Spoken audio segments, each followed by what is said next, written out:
Hello, and welcome to this week's episode of Mastering Dungeons, your favorite tabletop role-playing game news, interviews, reviews, and game design show.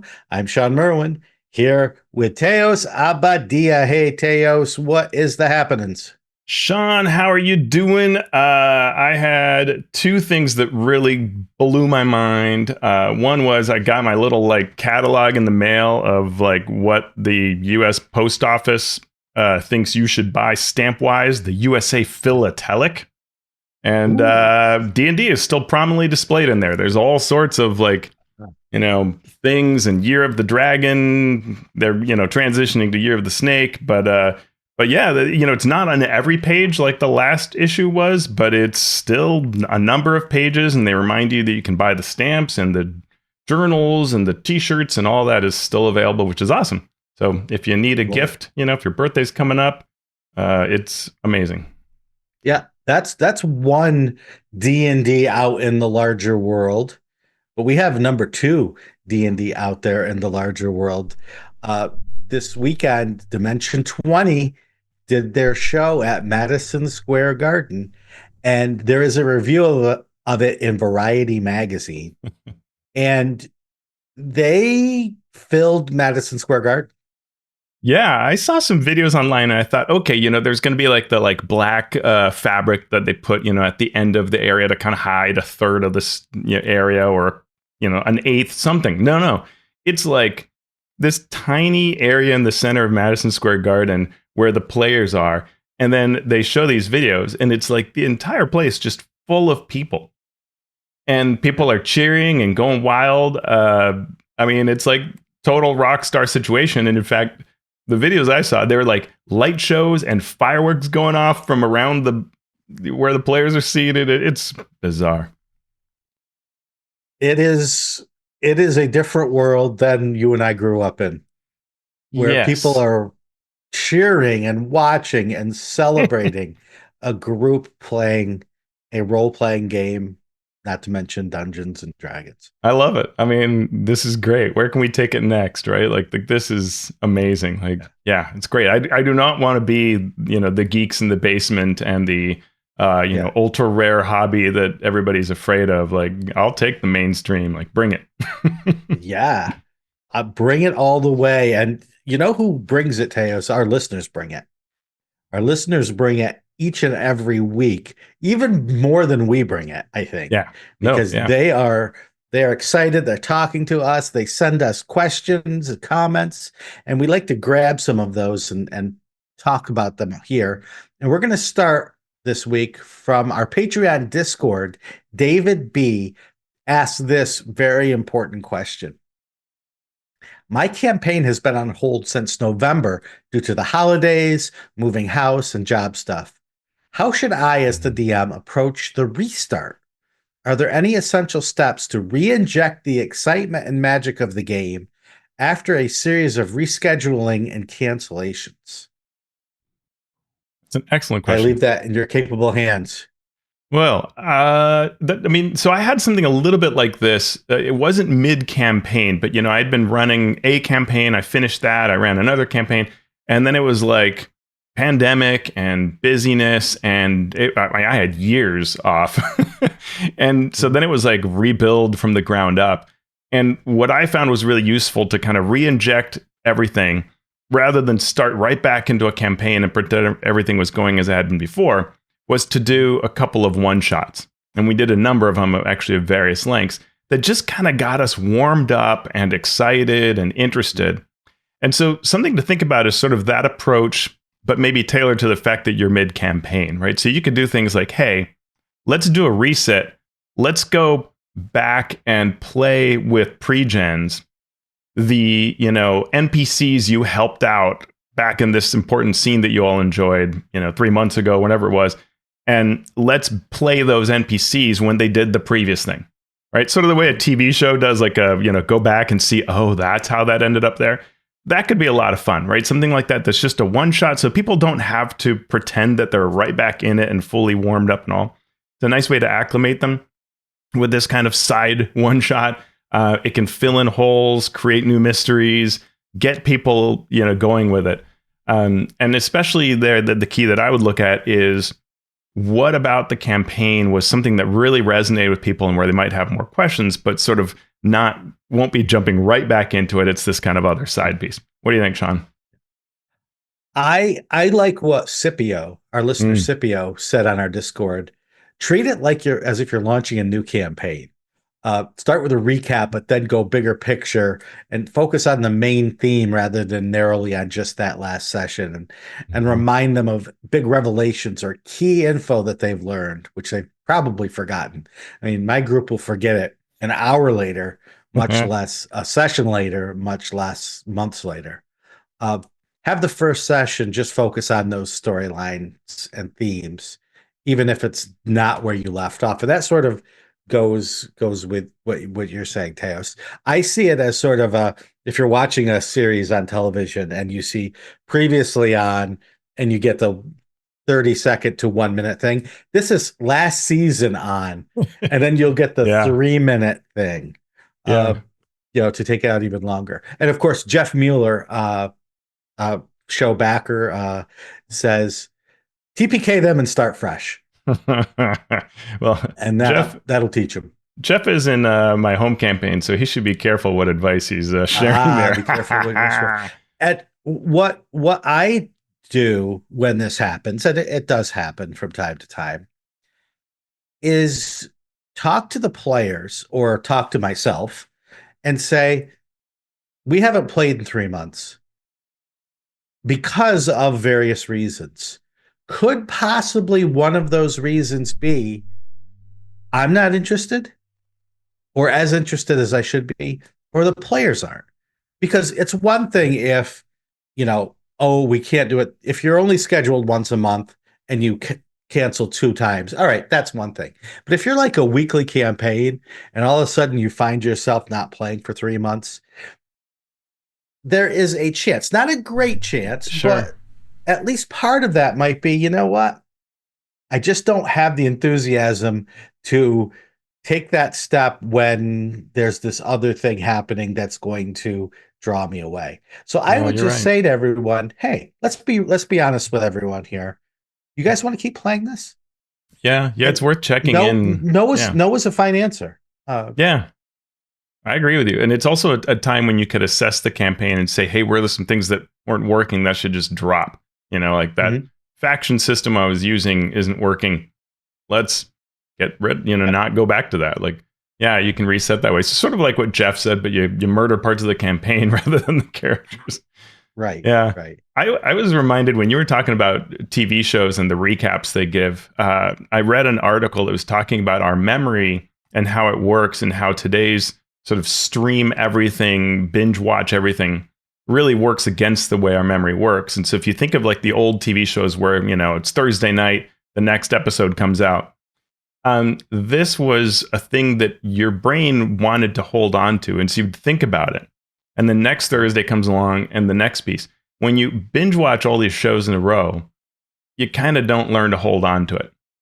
And that's how if you end up, it's like been just a year since the previous, whatever, season of The Mandalorian or something. And you're like, wait, what? Right. Where did we end? What happened? So the way to beat that is to force people to think, or yourself, whatever, to think about it periodically. So if you can give them little bits leading up to your first session that get you back there, right? Like you could just write up quick scenes, right? To remind them of the locations, the NPCs, the whatever, the stakes, so that you start kind of, oh yeah, putting it back together. Rather, you don't want to be there, sit down and try to resume as if, everybody remembers everything when they don't. That is so true. And I never even thought of that. The shows that I've binged, or my wife and I have binged over 8 to 10 episodes over 2 or 3 days. When the next season comes out, I will say, did we watch that? Yeah. I don't even remember watching it because of that. But if it's something that you watch every week or once every few days, it does linger and Yeah. it does stick in there a little better. Yeah. We had a hilarious thing where we wanted to show someone a Bridgerton episode, and we were like mid, I think, whatever the last season was. And we somehow ended up on the previous season, and we watched easily 15 minutes before we realized, wait, this is the wrong season. And we have Yep. seen all of this, right? And it's just like, wow, we retained none of that. But one of the other ways to remember is telling people, right? So the more that you tell people the story, tell yourself in the mirror, whatever, it'll start coming back to you, and that helps a lot. All right, next question from DT Norris via our Patreon Discord. I've got a GM scenario creation question about the following. My Rime of the Frost Maiden game is just finishing killing their way into taking over the spoilers for chapter 2 of Rime of the Frost Maiden. Give us 10 seconds. Okay, we're talking about taking over the Illithid ship here in chapter 2 from the Id Ascendant. Okay, spoilers off.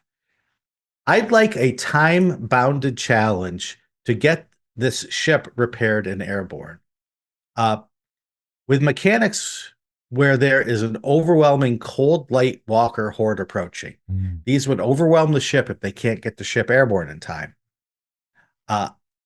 As I'm happy to give them the ship as a feature of the campaign going forward. Any suggestions for adventure templates or gameplay mechanics that would allow for this kind of, quote, get the ship off the ground now, fun and challenging scenario? Unless, of course, the party decides to bail on the ship because they could just run away. Yes. So this is a very astute, very good question that a whole show would not be able to answer if we do it justice. But I will start with this. If you want to do something like that just in an encounter, you're going to want to do lots of play testing. Because, well, let me step back even further. Do you want this, or do we want this as we create this encounter to seem like a threat? Have it be on in the background as you are doing what is a sort of normal encounter? Because that's very different than making it an actual threat with mechanics that work in enhancing the threat. So in other words, you could just take a die and you could set it to 1. And you could say, you're trying to do blank, and it could be ships, it could be defuse a bomb, it could be whatever. And every round you go to 2, every 3. That gives them the feeling of the threat, but you don't actually have to have any mechanics behind it. And that can get that feeling across beautifully. The players never know that you don't have a set thing in mind. So that's the, I was going to say cheating way, but that's not cheating. That's just good storytelling. Yeah. Right? It's using a prop to get a reaction out of your players. It's the experience. Now, if you actually want to make it a challenge that they could easily lose, that takes balance, that takes time. And usually we call these things clocks or timers. And they can be great, but if they're used in a specific combat encounter where as the clock ticks, more enemies come, that is much more difficult to do. So here's an example. Every tick of this clock, the characters take 1d6 cold damage as it gets colder and colder. Okay, that's very easy to think about. You know that every other, every third, whatever, a set amount of damage is going to be done. Easy to quantify, easy to qualify. If you say that 4 zombies arrive every 3 rounds, that can get much more complicated based on what the characters are having to do, because there is big swings in made or missed checks. And adding a monster is much different than adding 1d6 damage. So that's where the sort of playtesting, thinking it through happens. And I want to talk about those checks, but I want to give Teos a moment to step in here. Yeah, so a couple of thoughts. One is there's a fourth edition adventure that appeared in Dungeon Magazine issue 176 called Dead by Dawn for second level characters. And it involves kind of waves of undead coming into a temple, and you've got to survive them until the light comes up. That's a pretty neat model. I've also got a version that kind of does that as a free adventure on my website involving veg pygmies and other threats that are attacking you in the jungle. So I see this as a, like if you were doing this for publication, there's a lot that can go wrong with it. And it is a very hard scenario to do. This whole sort of prep, set up, accomplish before all these bad things happen, to have it feel like the threat is right there. It's like the cinematic thing you're thinking, but that it feels that way gameplay wise is tough. But I think for a session, where you're just shaking things up, I wouldn't be, this is me, but I wouldn't be so worried about it. And I'd just go with it and have fun. What I would do is I would think about what feels realistic in terms of things they must do and engaging. And so I'd probably think to myself, well, on a ship, you have to go to various areas to do things. You've got to warm up the doohickey and cross blah, the jibadoop, right? Insert your terms from one of those space games. So you've got to go to various stations and accomplish these things. And I'd think through, if that doesn't work, or if only partially works, what does that mean? And that could be interesting, right? And then so there's success and failure in what they're attempting to do. And it feels satisfying and meaningful to go off and do these things. And so you spread out. But if we're spreading out, then I've got to take that account into counterbalance.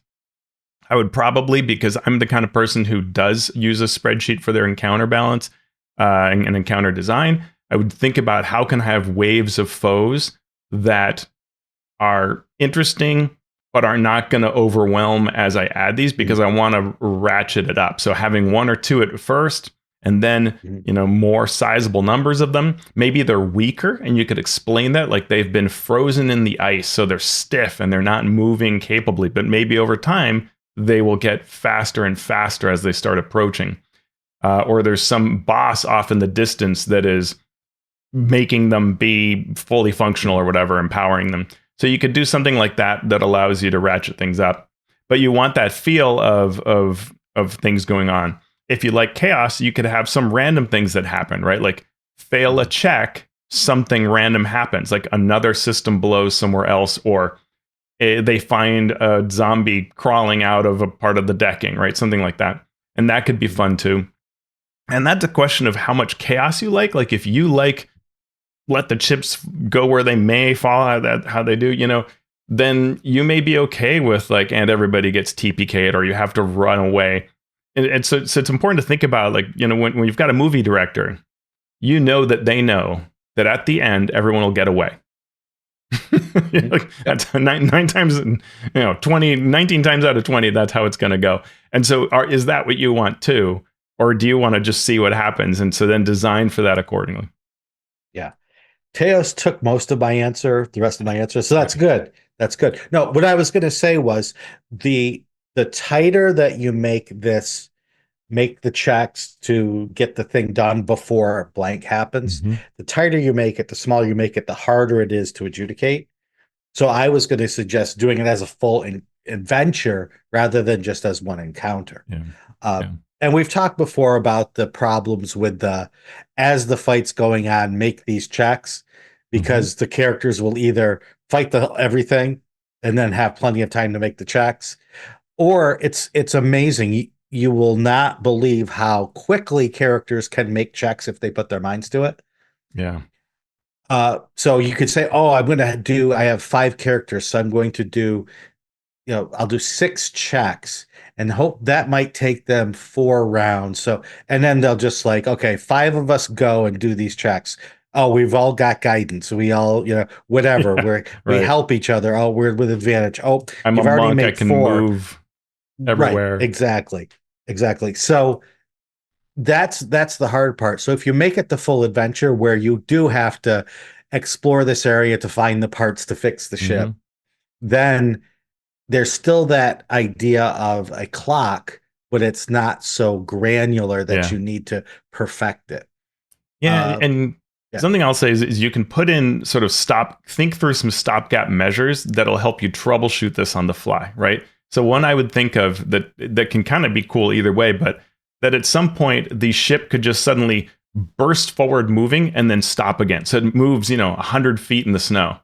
which gives you the reason why nothing, all these things aren't just overrunning the ship. Like they managed to move it. They didn't get liftoff, but they managed to move it. But maybe that calls for a piloting check or, brace yourselves for impact and already take some damage. And you can adjudicate that on the fly. Like if this is going super easily, well, they moved the ship 100 feet. So there's a little bit of respite from the enemies. But hey, everybody roll to see if you took damage. Everybody roll to see if your system suffered a setback that you're currently working on. So you've got to rejigger it, right? If you needed more, you could do that. So you can put in these kinds of stopgaps to get you back where you want. And similarly, you can do things that are on the threat side where you can, have some way that if it's too easy, if it's too hard, right, you can calibrate it, have those little emergency bits there. Mm-hmm. And the final question we'll take today is from Chris G8989 via YouTube. I'm going to sort of truncate this, read parts, and then summarize parts. So Chris asks, where do you stand on the fudging dice argument? Personally, I'm a firm believer in letting the dice tell a story. Chris uses laptop and master, but no DM screen, so rolls are all in the open. I believe that if you are making a dice roll where you need to potentially fudge the dice, you're setting yourself up for failure. If you are making a dice roll, you need to be able to live with both potentially good and potentially bad outcomes. Chris suggests some alternatives to fudging the dice, such as capture the party instead of TPK, have monsters run away after knocking a PC or two out of the fight, provide a way for the party to retreat from an overwhelming challenge. I personally would rather have my PC die by the dice than live by the DM fudging dice. So a perennial topic, always good to check in every now and then to see where we stand on this. I will start with the standard every group, player, and DM is different message, and then I will give you my initial thoughts. So here's the conundrum I see, Chris. You say, I'm a firm believer in letting the dice tell a story. And I've said this many times myself, but the problem is dice don't tell stories.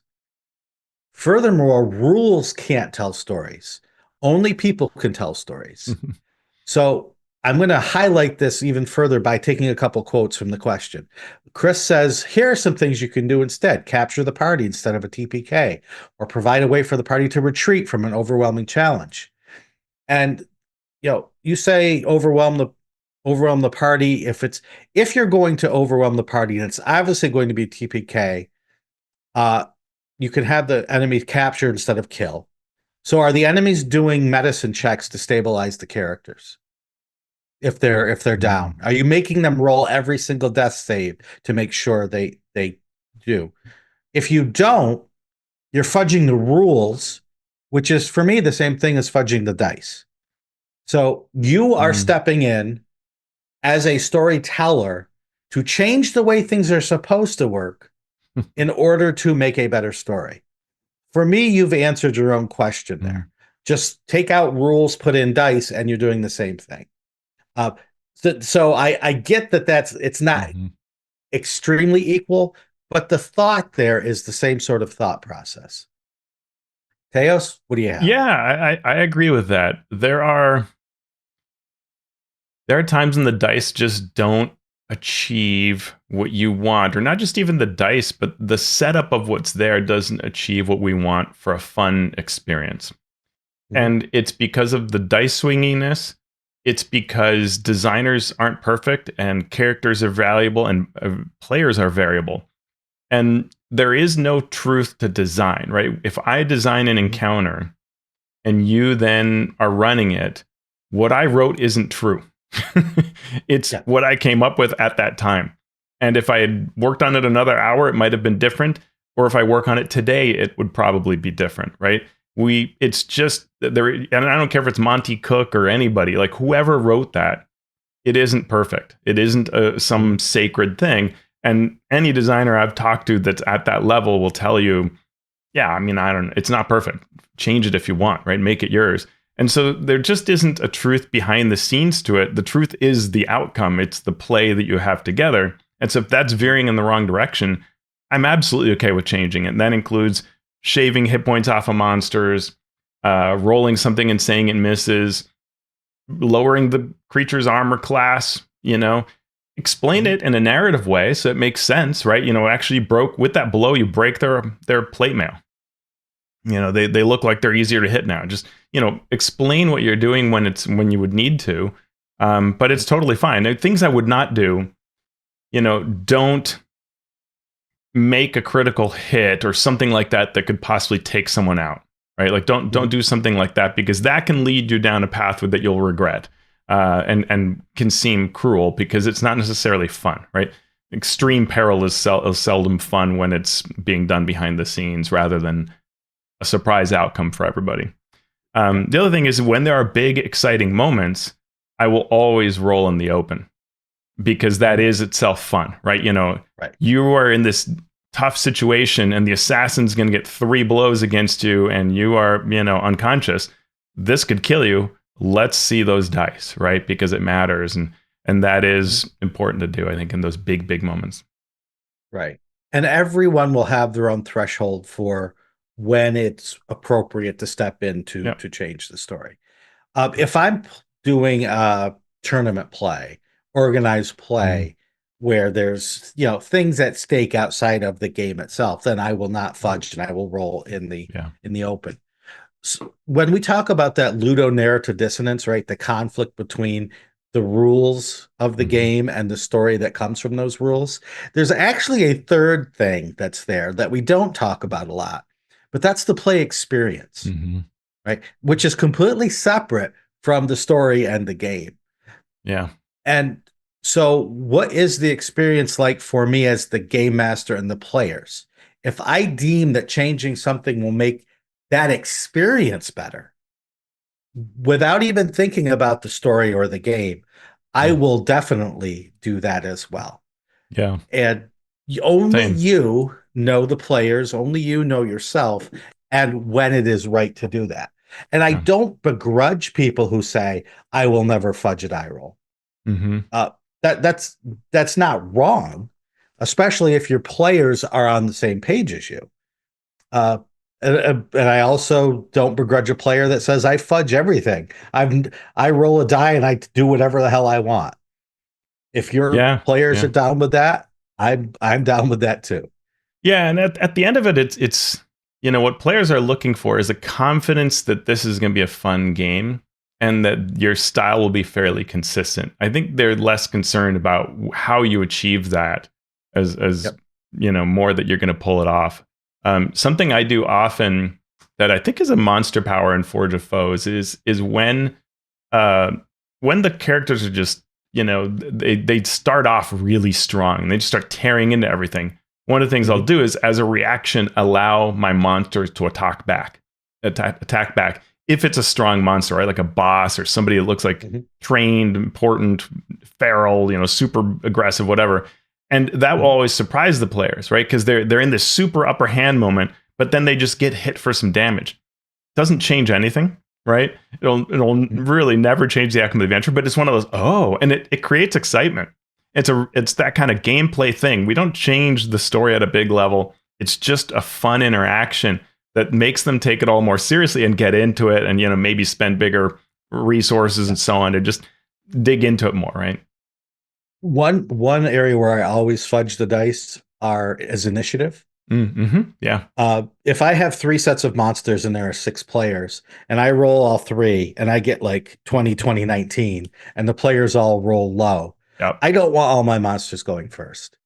But I do want the monster that can impact the story the most to go first. Yeah. So I will make that go first, and then I will intersperse, or vice versa, right? If I roll 1, 1, 2, and the players all roll high, I'm going to get one of my monsters in there because the game flows better and the story flows better if we're going back and forth between the game master and the players. Yeah. And it's great when the ogre goes low in initiative and the mind flayer goes early, right? Like it's a better experience when that happens. It makes more sense. It delivers on the promise of what's there. And so, I will absolutely say a 3 for the super brilliant mastermind boss. No, that's going to go earlier.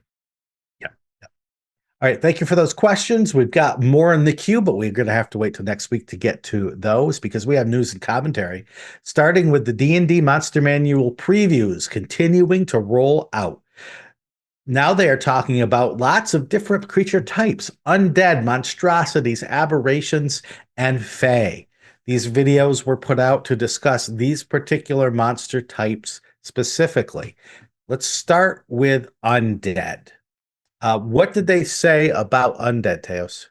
Yeah, and important to note that by the time you hear this, the embargo will be lifted for creators who got an early look at things. So you'll start seeing some things getting shared out there. But these previews are by the official team, and so they don't always show you the stats, but they talk about things at the higher level.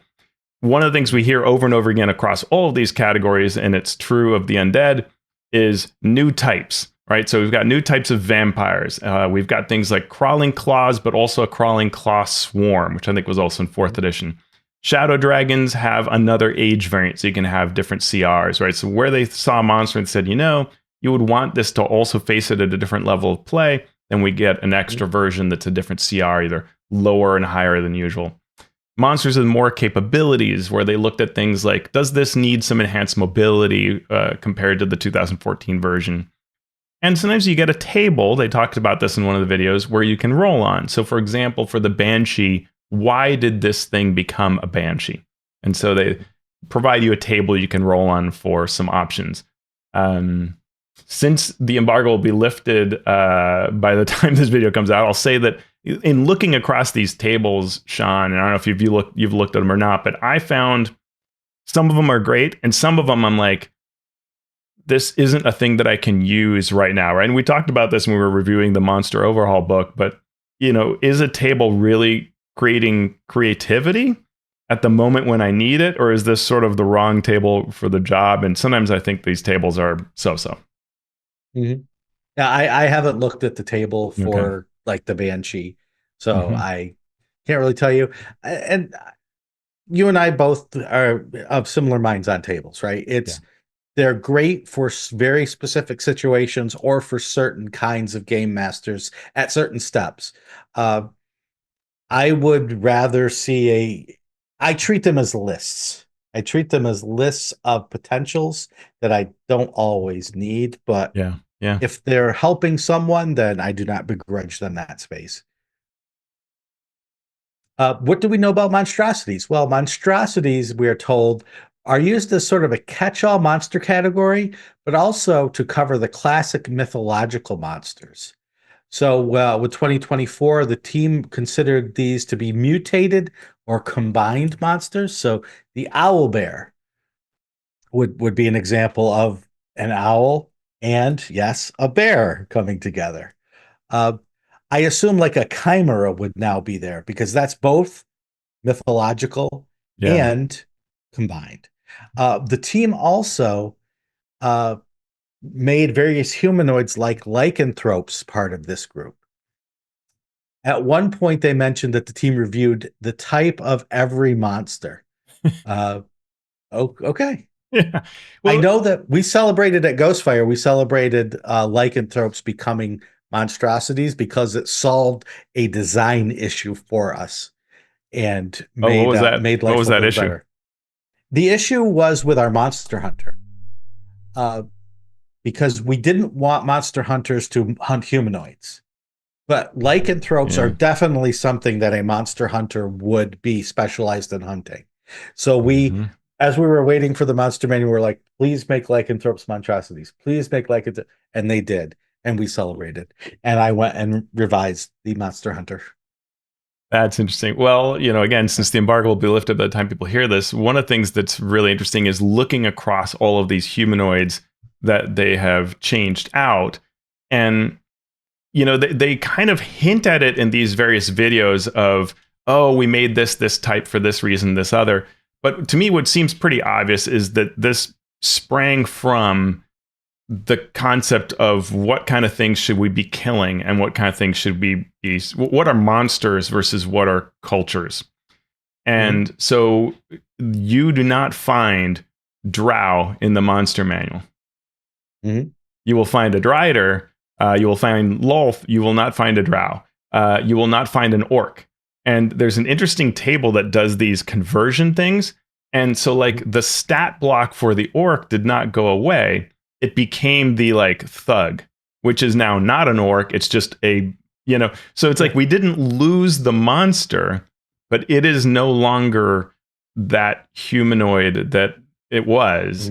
And so to me, this is just a very concerted attempt to change this, which, hey, some people have been calling for. So kudos there, recognition for the importance of that job. But it's also, you lose the fact that if you want to battle with some orcs, you're not supposed to, in the 2025 methodology, go and find some orc stats. You're supposed to find other humanoid stats that could be what, is it an elf thug? Is it an orc thug? That doesn't matter, right? Which is interesting. And I'm sure that's behind a lot of these types being assessed, as we're really not just thinking, I think the primary driver was that, right? Yeah. What else do we hear about monstrosities? As with the other videos, the examples were given of new versions of monsters like a Bulette pup and a stronger primeval owlbear, and so on. Yeah. 4E also had a young belay. The design quirk that I really stuck out with me was they discussed how the primeval owlbear, they were thinking about how they wanted it to glide out of a tree or off a cliff to attack you. And they said they went through, various iterations of, giving it some sort of glide kind of capability. And then they said, what we did was give it a 5-foot fly speed so you can jump and then glide out of the fall. And I thought to myself, wait a minute. Is that really clear in the rules that if you have a flying speed, you can at the end kick it in? And I don't know that that's obvious. So we had a fun discussion on our Discord about that. But I thought that was a really wild design choice that I don't think is obvious without any text to support it. So I'm going to make an executive decision. Yeah. I'm going to move the rest of this discussion, aberrations and fae, into the second part of this episode. Yeah. Since we're going to be talking about the Monster Manual anyway, and we've got a lot of other news we got to a lot get of news. to. Cool. So I'm going to do a little magic here. Little magic. You're in progress, folks. You are seeing this live as I scroll down and put this stuff at the end. At the end of this episode. It's amazing what technology can do these days. Call it copy or cut and paste. I don't know. Yeah. Cut and paste live. I'm going to sell out Madison Square Garden as I copy or showing cut that and off. paste. Yeah. Yes, again and again. So what other news do the YouTube channel that discusses all these things is youtube.com at D&D Wizards /videos. Yeah. So there you go. We have some news about the ENnie Awards as we get into our AI section here. So last year, the ENnie Awards added language to clarify their AI policy. This sort of flew under the radar, but this year it caused some backlash, including people removing their ENnie Award logos and saying that they wouldn't even submit this year unless something changed. The policy prohibited products from being eligible for the award for which AI was used. So if you used AI art, you couldn't win best art. If you used AI writing, you couldn't win best writing. But you could still use it in other parts of the book. And so the ENnies also said that this was basically an honor code sort of thing, since they would lack the ability to confirm whether something was AI or not. Mm-hmm. And so this, prompted everyone to say, or not everyone, a lot of people to say, ENnies, we're done with you. If you're using AI or allowing AI stuff to get awards, we don't want to win an ENnie. And so the ENnies said, that's the past tense, said that they were working on a response and they locked the page on their site. And they said they won't be able to make any changes this year, but they're listening and considering. And just moments before we started the show, literally as we started the show, there was an update. Teos, fill us in. Yeah, so the ENnies have said, it's too late to change this year because people have already submitted things. But for next year, we will not allow products that contain AI. And they posted on their website saying, quote, feedback from the TTRPG community has made it clear that this policy does not go far enough.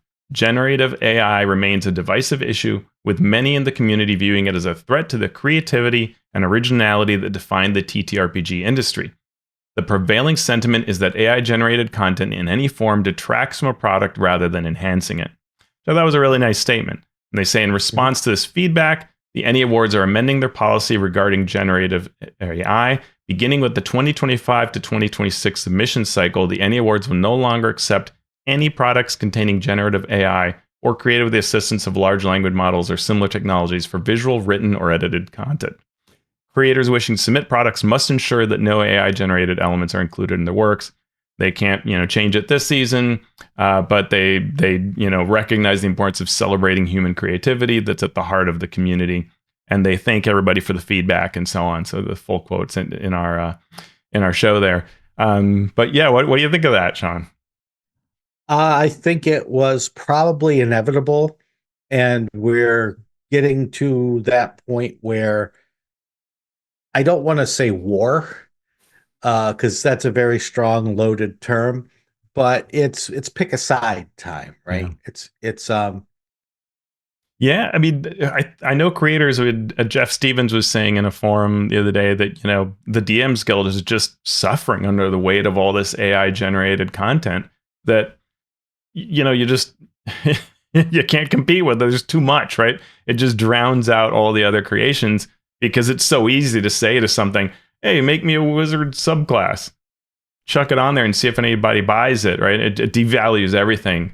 And I think behind it, we've talked about this before, all the issues of AI, but you've got all your water consumption, energy consumption at a time when we critically need to fight climate change.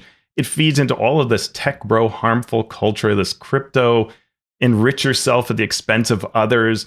We've got situations like the stability of Taiwan and all of the Asia Pacific region rests on how we look at generative AI and crypto and technologies like this. Like it's massively impactful, right? Like it could literally rewrite Taiwan, right? If not other places. And so it is fundamental, I think, to take a stance because of all of the associated issues. And it's larger than AI as a technology. It goes back to whether our governments and we people are willing to stand up to that kind of corporations first type mentality, and even corporations built on a house of cards that anyone smart knows it is, right? That it's just fake. Yeah.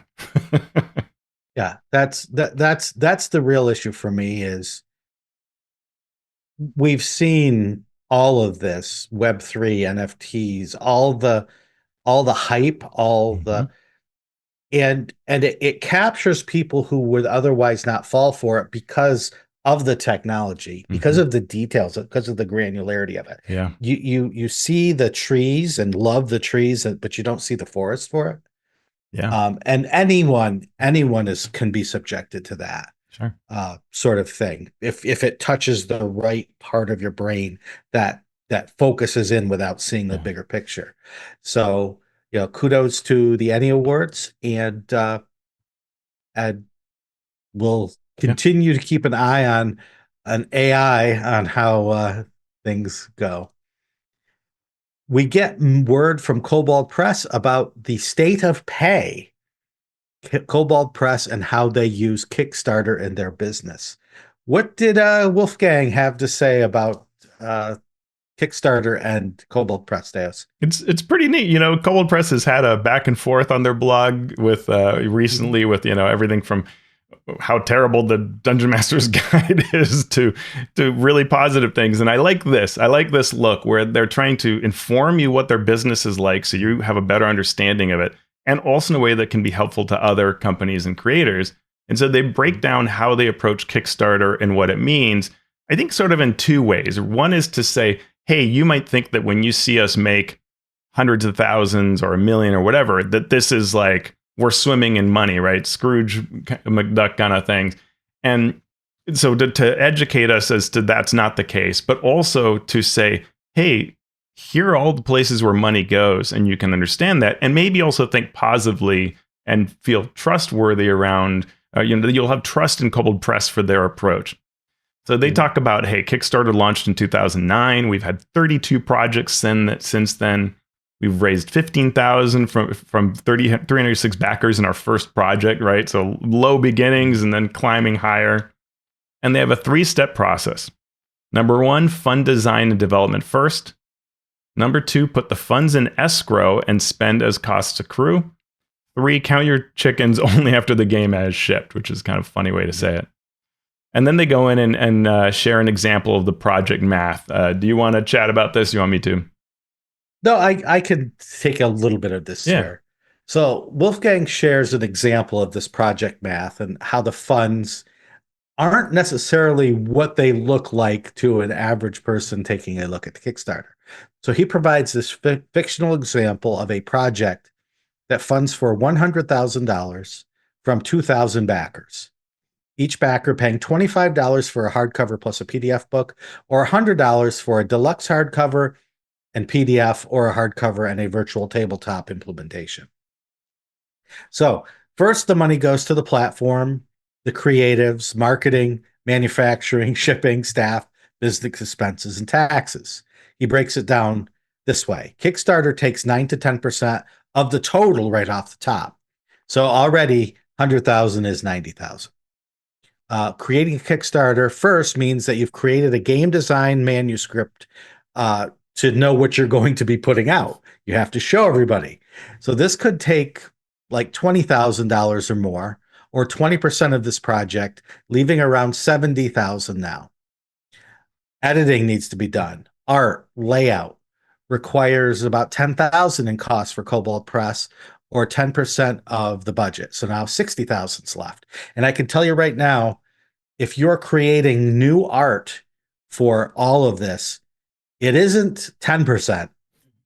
It may be 30%. It may be 40%. Kobold Press has a backlog of art that helps them be able to fill their books with art without having to always get new art.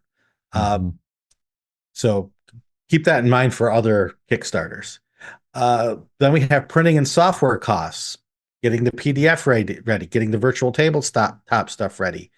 So that costs 25 to 30,000, or 30% of the budget.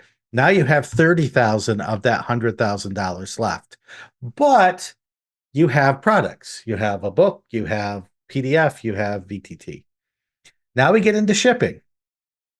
Shipping to the US and Canada for 1,300 hardcovers costs about $17,000, and may cost a lot more if these tariffs that we're hearing about kick in. Or they may not. We don't know. It costs even more to go to the European Union or Australia, even with a local partner. That requires additional payments too. So now you're talking maybe 12% of the budget.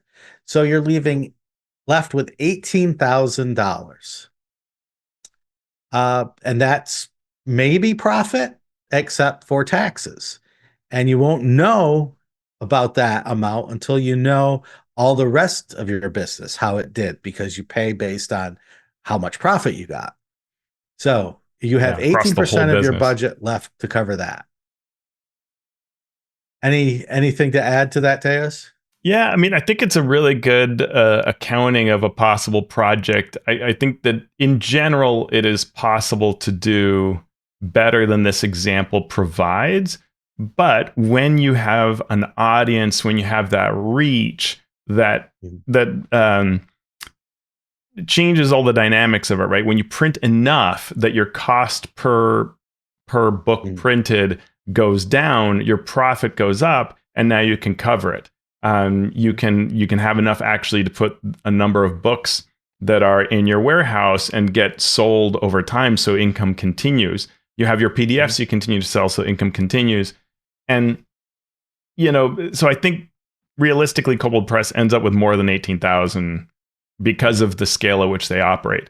But this advice is very important for the smaller company or the individual creator who may think that they're going to end up with 100,000. And the reality is, for them at their levels of printing, you're going to end up either having made very, very little money, if at all. And we hear this all the time from folks, or you ordered so much product in order to make a profit per unit, that you now have a bunch of books sitting in a warehouse that may never get sold. And we also hear that from creators. So it's really dangerous to get that right when you don't have a huge audience that kind of covers up the mistakes, right? Yeah. So all of that can be found at koboldpress.com on their blog. More blog news. We have Keith Baker talking about Fiendish Gnolls in Eberron. So this article sort of gets to the heart of what an edition change can do to a setting, which is super fascinating to look back over since first edition to fifth edition, how the rules have changed, how the worlds have changed to meet that. And Keith goes into a very specific part of the world he created, Eberron, with this when he talks about gnolls and them changing from humanoids in previous editions to fiends in the 2024 version of 5e. Keith says that at various points there have been edition changes that touch on Eberron's unique aspects. When that happens, he and WotC have worked to integrate the change whenever possible rather than just rule it out. He provides an example of when lycanthropes changed. So, Yeah, like that was from lycanthropy, 3rd to 3.5. yeah, right, from 3rd to 3.5. Lycanthropy in 3rd edition could spread very easily, whereas in 3.5 it didn't. So he had this organization called the Silver Crusade, which got rid of lycanthropes because it was an existential threat. So when 3.5 came out, lycanthropy didn't spread. So now the Silver Crusade, which at first looked like these noble and world-saving people, were like, yeah, we're just out there killing lycanthropes, even though it can't be spread. So that made them seem evil. Give me your werebear child. Right. So they decided that lycanthropy could have been spread in the past, but something about it has changed and now it can't. Yeah, and I think he even said like through the actions of the Silver Crusade. So they did such a good job that lycanthropy itself was sort of beaten back because of the sort of gods involved and so on, which is a neat way to look at it. Right. And so now, as gnolls turn back to their fiendish ancestry, what do we do with them? Right. And so and I love Eberron's use of all different types of humanoids. I love the Goblinoid Empire. I love orcs. I love all of that Drow and the way and that Drow and the way that it all worked. So what does Keith say about gnolls? Yeah, so he has a neat way of saying, the gnolls had turned away from their fiendish influences. So making them now fiends seems to sort of collide against that. But what he says is he would actually lean into it harder and say that for those gnolls who are foes, they have this fiendish spark inside of them. And so they are truly ravenous butchers who are out there fighting for whoever it is that they're aligned with, whether it's, I think he says, Rak Tulkesh and the Demon Wastes, or the Wild Heart and the Eldeen Reaches. This is where he would lean in and say, absolutely, these are fiends. But if you're gnolls of the Znir Pact, now those who are playable should be humanoids, right? Because they have turned back on that fiendish spark and sort of excised it out of their bodies. And this actually matches something that in one of the videos Jeremy Crawford and talked about, where he said that a monster's type is not indicative of what it's like when it's a playable species. And he gave multiple examples around this where he felt, you can be different and so really Keith happens to be on the exact same page here, where he says when they're a member of the Znir Pact and they are that kind of playable good guy, well, they're humanoids. Yep. And that can be found on Keith Baker's blog at keith-baker.com/fiendish-goals. Gnolls, not goals. Sorry. So that is our news and commentary section.